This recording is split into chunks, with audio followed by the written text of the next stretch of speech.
Он обладатель множества наград и званий. Их можно перечислять довольно долго. Но для Владимира Авицба на первом месте всегда были другие ценности. Честь, совесть, трудолюбие и беззаветное служение Родине.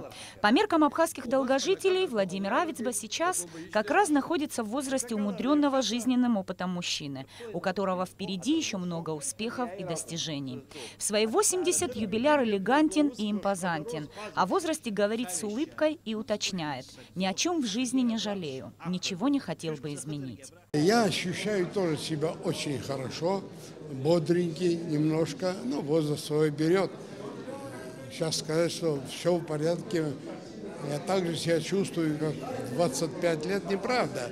Возраст дает знать о себе, но я все-таки не сдаюсь. За плечами ученого научная работа, журналистика, дипломатическая миссия. Со всем он справлялся всегда на отлично. В планах издания рукописей, написанных во время работы полномочным представителем президента Абхазии в Турции. Я, находясь в Турции, порядка 18 дневников. Самая маленькая, может быть, 100 страниц, самая большая 400 страниц составил.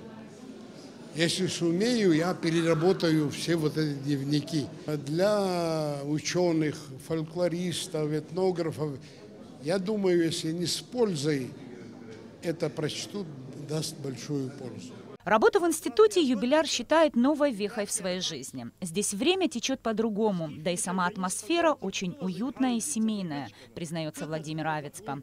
80-летний юбилей ученого, известного государственного и общественного деятеля, родной институт отметил торжественно. Президент Рауль Хаджинба прислал поздравительный адрес и подарок – многотомник работ Владислава Ардзенба.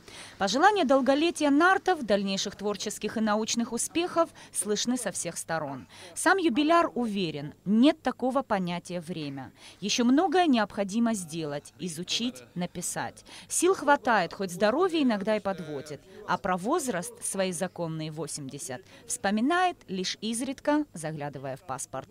Нисфарш Бастамур Гожба, Абхазское телевидение.